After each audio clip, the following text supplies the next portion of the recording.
কংগ্রেস নেত্রী সোনিয়া গান্ধীর সঙ্গে মমতা বন্দ্যোপাধ্যায়ের যে বৈঠক হয়েছে সে বিষয়ে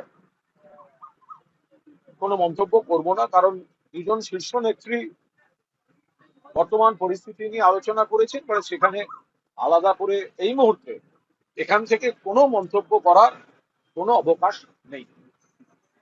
এই মুহূর্তে বলছি রাহুল গান্ধী এবং অভিষেক বন্দ্যোপাধ্যায়ের বৈঠক, রাহুল তার সঙ্গে গান্ধী যেরকম প্ল্যান আছে। কংগ্রেসের গুরুত্বপূর্ণ নেতা, অন্যদিকে অভিষেক বন্দ্যোপাধ্যায় আমাদের সর্বভারতীয় সাধারণ সম্পাদক, তবে তারাও বৈঠক করতেই পারেন, কিন্তু সেই বৈঠকের বিষয়বস্তু এবং সেই বৈঠকের কোনো বিষয় নিয়ে এই মুহূর্তে মন্তব্য করার কোনো অবকাশ নেই। এই যে মিশে যাওয়ার বিজেপি বিরোধী আন্দোলনে এই সময় দুটো দলের মিশে যাওয়াটা কতটা গুরুত্বপূর্ণ হতে পারে? আমি তো এই নিয়ে কোনো মন্তব্যই করছি না। ফলে এটা দুটো, মানে একদিকে কংগ্রেস, অন্যদিকে তৃণমূল কংগ্রেসের সর্বোচ্চ নেতৃত্ব, তারা বৈঠক করেছে। তার আগের দিন তো ইয়ের বৈঠক হয়েছে, ইন্ডিয়া ব্লকেরও বৈঠক হয়েছে। তো এখন যদি কোনো দ্বিপাক্ষিক বৈঠক হয়ে থাকে, তো সেই দ্বিপাক্ষিক বৈঠক সেখানে তারা কি আলোচনা করেছেন সেটা নিয়ে এই মুহূর্তে বলার কোনো অবকাশ নেই। একটা সময় একটা সাধারণ কর্মী হিসাবে দুই দল যদি আরো কাছাকাছি আসে তাহলে কি দুই দলের ক্ষেত্রে সেটা লাভবান হবে? ইন্ডিয়া ব্লক মানেও তো কাছাকাছি আসা। যে কোনো যে রাজ্যে দুটি দল রয়েছে সেখানেও কিভাবে কাছাকাছি আসা, কিন্তু তার পরের ধাপ আর কি কি বিষয় হতে পারে দুই শীর্ষ নেত্রীর বৈঠকে, সেটা নিয়ে কোনো মন্তব্য করার কোনো অবকাশ নেই। বলছি আমরাই তো আসল তৃণমূল, ঋতব্রত বন্দ্যোপাধ্যায় এখানে দাঁড়িয়ে বলে গেলেন আমরাই আসল তৃণমূল, আমরা তো কংগ্রেসের সঙ্গে মিশছি না। দেখুন, যারা একটু বিজেপি ঘেঁষা হয়ে চলছে তারা কংগ্রেস তার সঙ্গে জোট বা কংগ্রেসের ইন্ডিয়া ব্লক তারা তো বলতে পারবেন না, কারণ আমাদের এখানে বিধানসভায় এবং কিছুটা লোকসভায় কয়েকজনের যে আচরণ তারা তো বিজেপি পন্থী হয়ে গিয়েছেন। তো সুতরাং তারা কিভাবে চলবেন তাদের ব্যাপার, কিন্তু মমতা বন্দ্যোপাধ্যায়ের দলের প্রতীকে, মমতা বন্দ্যোপাধ্যায়ের নেতৃত্বে ভোট করে, মমতা বন্দ্যোপাধ্যায়ের দলের প্রার্থী হিসেবে ভোট করে যারা মমতা বন্দ্যোপাধ্যায়ের লাইনের বাইরে কথা বলেন, সেখানে কৃতজ্ঞতা বোধ নিয়ে একটা প্রশ্ন। কুণালদা, একটা সময় কংগ্রেস সম্পর্কে তৃণমূল নেত্রী এমনকি অভিষেক বন্দ্যোপাধ্যায় বা আপনাদের একটা খুব বিরোধিতা ছিল, একটা জিঞ্জার গোষ্ঠী পর্যন্ত ইন্ডিয়া জোটে থেকেও তৈরি করেছিলেন। আজকে কেন তৃণমূলের মনে হচ্ছে যে মমতা বন্দ্যোপাধ্যায় বা অভিষেক বন্দ্যোপাধ্যায়ের সোনিয়া গান্ধী বা রাহুল গান্ধীকে গুরুত্ব দিয়ে এই প্রশ্নটা তো কংগ্রেসকেও করা যায় যে তাদের কেন মনে হচ্ছে, এই প্রশ্নটা শুধু তৃণমূল কেন উত্তর দেবে? এটা ইন্ডিয়া ব্লক একটা সর্বভারতীয় প্রেক্ষিতের, ইন্ডিয়া ব্লক মানে বিরোধী, বিজেপি বিরোধী ব্লক। তো এখানে ঘটনাচক্রে আজ তৃণমূল কংগ্রেসকে নানা কারণ আছে, আমি তার মধ্যে যাচ্ছি না, তাদের বিরোধী আসনে বসতে হয়েছে।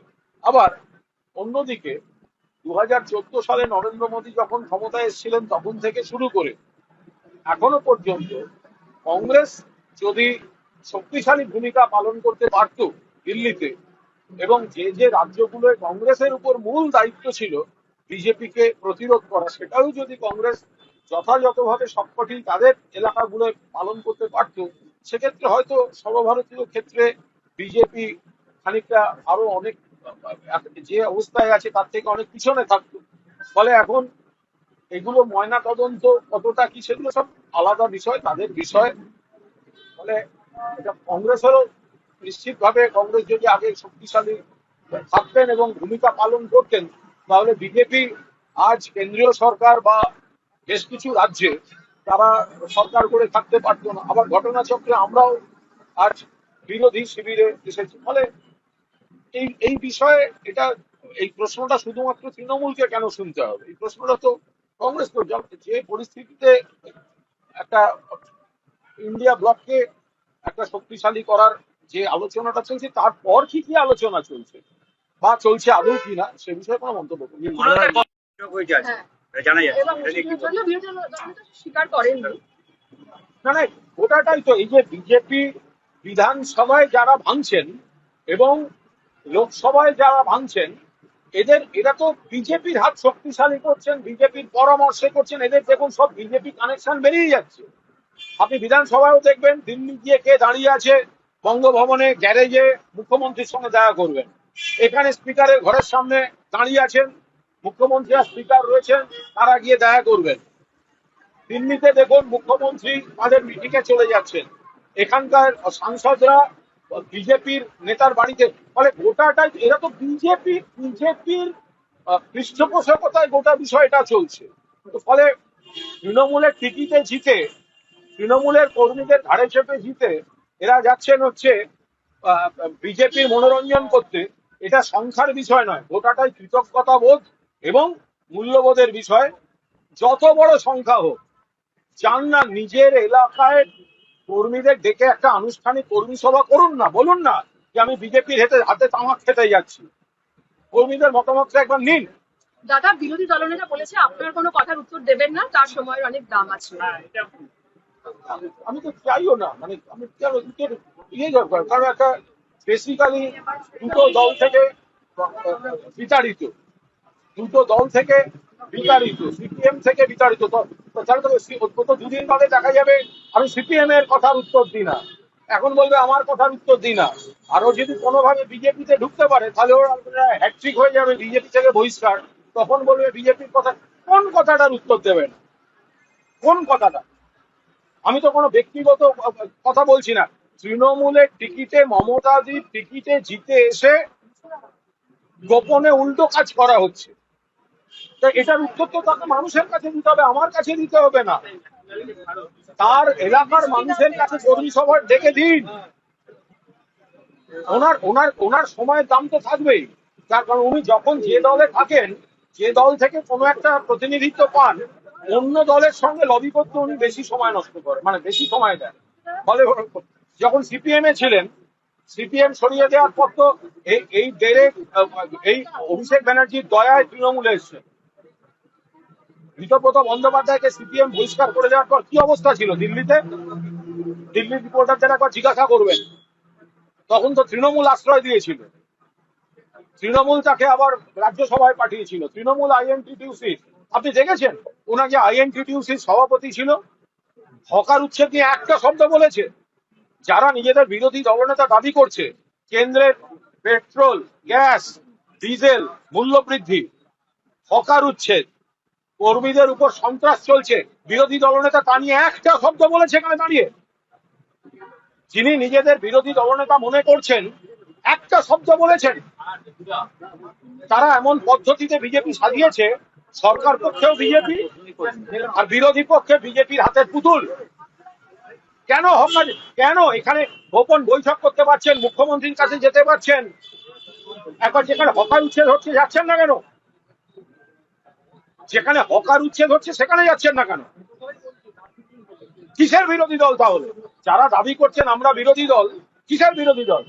নবান্নের প্রশাসনিক মিটিং এ আমি কুণাল ঘোষ হকার নিয়ে মাননীয় মুখ্যমন্ত্রীকে আমার বক্তব্য আমি রেখেছি। যারা বলছে নাকি বিরোধী পক্ষ, তারা কেন হকার নিয়ে যাচ্ছে না, কেন মূল্য বৃদ্ধি নিয়ে কেন্দ্রীয় সরকারকে আক্রমণ করছে না? বিজেপির কাছে মেরুদণ্ড বিক্রি করে দিয়েছে চেয়ারের বিনিময়ে, তাদের আবার বড় বড় কথা। সভাপতি ঘোষণা করা হয়েছিল সায়নী ঘোষকে, যেটা শোনা যাচ্ছে এই দুজনই এই মুহূর্তে দিল্লিতে কাকলি ঘোষ দত্তের সঙ্গে বৈঠকে রয়েছেন, বিরোধী ব্লকে বসবেন, বিদ্রোহী শিবিরে সই করবেন। দেখুন, এখনো পর্যন্ত এই বিষয়টা নিয়ে মন্তব্য করার পুরোদস্তুর সময় আসেনি। আমি বারবার বলছি, আবার বলছি যে যাদের কোনো দল নিয়ে বক্তব্য থাকতে পারে, যাদের কোনো অভিযোগ থাকতে পারে, যাদের শ্বাস নেওয়ার অসুবিধা থাকতে পারে, তাদের সকলের একসঙ্গে এবারে ভোটের রেজাল্টের পর কি করে কষ্ট হতে শুরু করে।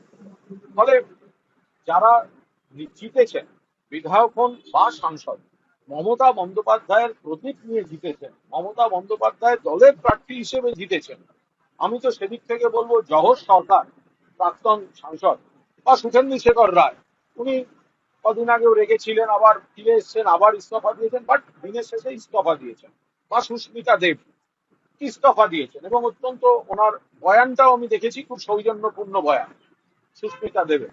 তো কারুর যদি মনে হয় দলটা তাদের ঠিক মতো চলছে না, ঠিক লাগছে না, তারা কিছু বলতে চান, তো তাহলে জহর সরকার, শুভেন্দু শেখর রায় বা সুস্মিতা দেব তো তাদের মডেলটা ফলো করুন না। মমতাদির প্রতীক জিতে এসে বসে আছেন কেন? ছেড়ে দিন, ছেড়ে দিয়ে তারপর আবার আসুন, ইস্তফা দিয়ে দিন। জহর সরকার তো যেটা আপত্তি করেছিলেন ইস্তফা দিয়েছিলেন, সুখেন্দু শেখর রায় তখন না দিলেও ইস্তফা দিলেন, সুস্মিতা দেব ইস্তফা দিলেন। তাহলে মমতা বন্দ্যোপাধ্যায়ের দল, মমতা বন্দ্যোপাধ্যায়ের প্রতীক, মমতা বন্দ্যোপাধ্যায়ের মুখ দিয়ে নিজেরা ভোটে জিতে এসে কেন বড় বড় কথা বলছে? একবার এগুলো ছাড়া নির্দল হিসাবে বা অন্য কোনো কিছু করে একবার মানুষের কাছে গিয়ে দেখুন না। 1 মাস হয়নি ভোটে, এখনো দেখুন ভোটের দাগ রয়েছে। কত বড় অকৃতজ্ঞ হলে এরা! 1 মাস হয়নি। তৃণমূল কংগ্রেসের প্রার্থী, দল যদি খারাপ হয় আপনি প্রার্থী হয়েছিলেন কেন? দল যদি খারাপ হয় আপনি প্রার্থী হয়েছিলেন কেন? তখন তো মমতাদির কাছে লবি, অভিষেকের কাছে লবি, এরকম তো নয় কাউকে পায়ে ধরে ডেকে এনে প্রার্থী করা হয়েছে। তাহলে তখন কেন প্রার্থী হয়েছিলেন?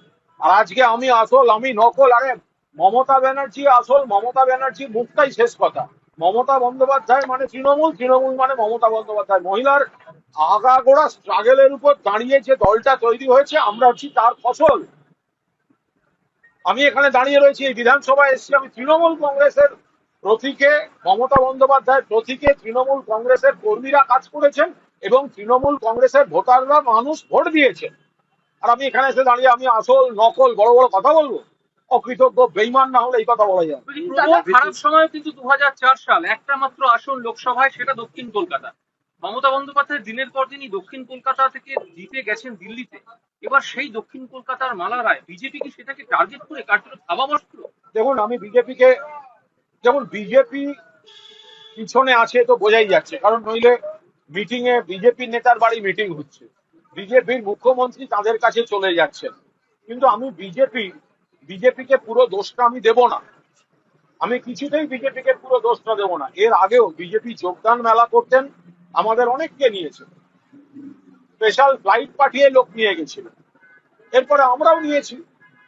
ফলে এখন বিজেপি নিয়ে চেষ্টা করছে, প্রশাসনিক বা পুলিশ চাপ দিচ্ছে বা অন্যান্য নানা বিষয় আছে, আমি তাতেও পুরো দোষ বিজেপিকে দেব না।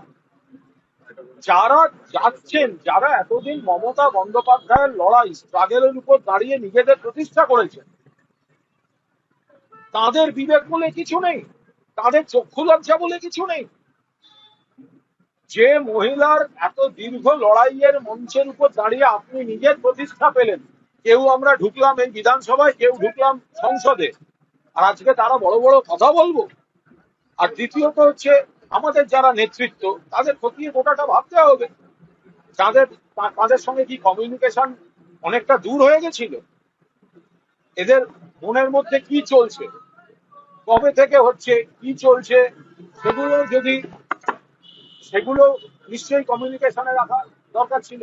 বিধানসভার বিদ্রোহী শিবির দাবি করছে যে সংখ্যাটা তাদের 60 থেকে 64 হয়ে গেল, আরো বাড়বে। কালকে 65 হবে। এই যে তৃণমূল যে একের পর এক আমাদের কোন বিধায়ক কালকে বিদ্রোহী শিবিরে যোগ দিচ্ছেন?